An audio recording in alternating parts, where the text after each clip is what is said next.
¡No! ¡Ábrele, güey! ¡Niños putos! ¡Ábrele, cabrón! Your mom.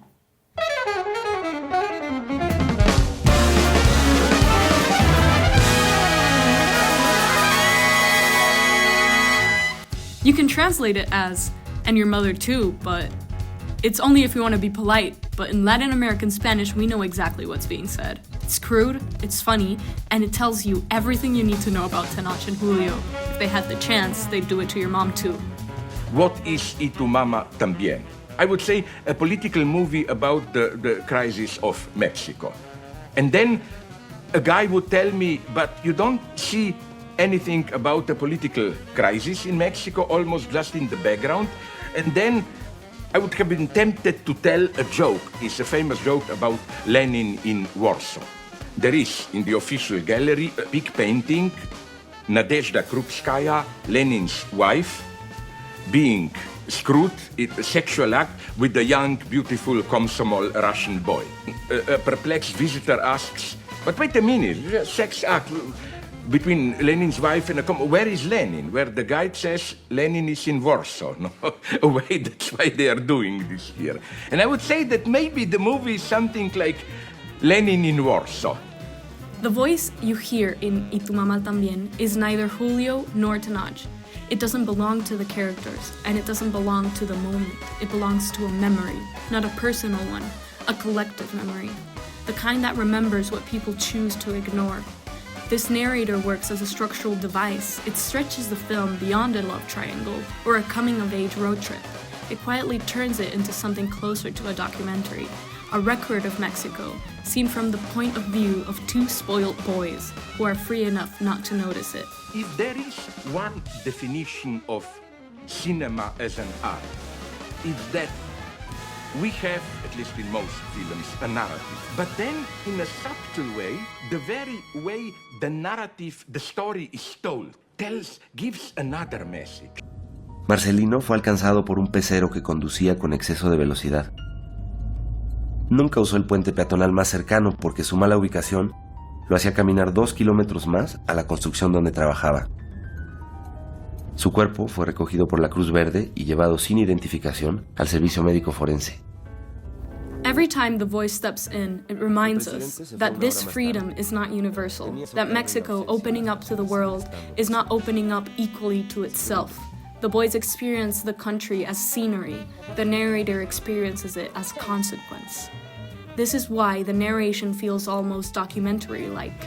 Alfonso Cuarón describes this voiceover as omniscient, very clinical, and very deadpan. Not there to sit in the car with the boys, but to contextualize what happens around them. What they didn't notice, what they didn't care about, or simply missed because they were wrapped in their own bubble.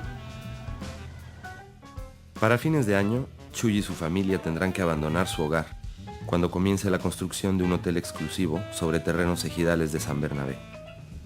Se mudarán a las afueras de Santa María Colotepec. Chuy intentará dar servicio de lancha para turistas, pero será bloqueado por el grupo de lancheros agremiados, recién llegados de Acapulco, favorecidos por el Consejo Local de Turismo. 2 años después terminará como empleado de limpieza del hotel. Jamás volverá a pescar. When Y Tu Mama También came out in 2001, Mexico was in the middle of an identity shift. For the first time in over 70 years, the PRI had lost power. Vicente Fox had just been elected. On paper, the country was entering a new era, democracy, openness, progress. But in this film, while political powers were changing hands, social power wasn't. The NAFTA had already reshaped the country. Globalization promised mobility, but only for some people. For others, it meant disappearing quietly into the background. Tenoch and Julio are children of that moment. They move freely, cross borders without thinking. They believe the road belongs to them. The narration exposes a generation raised to believe that personal freedom equals social freedom. It shows how easy it is to confuse movement with progress.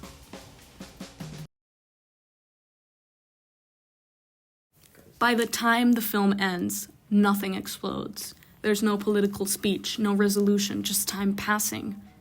The country moves on, the boys grow up.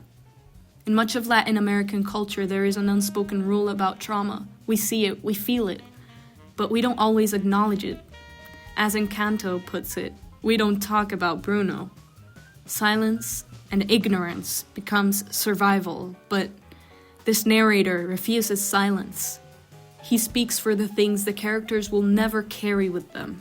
The narrator becomes a voice of truth that feels especially necessary in a Latin American context.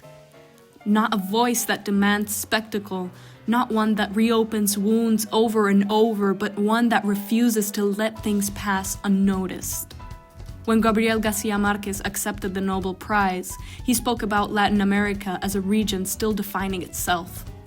Not something that should be measured by first world standards, but something allowed to be built in its own terms, not by erasing trauma, but by acknowledging it and continuing forward.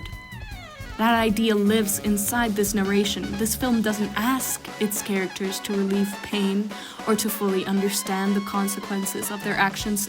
It simply insists that someone remembers. By the end of the film, the boys move on. They forget each other. They forget Luisa. They forget the road. But the narrator doesn't.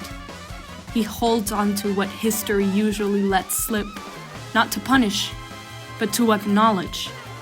And doing so, Y Tu Mamá También suggests that moving forward doesn't require forgetting, only remembering honestly. And that's the point.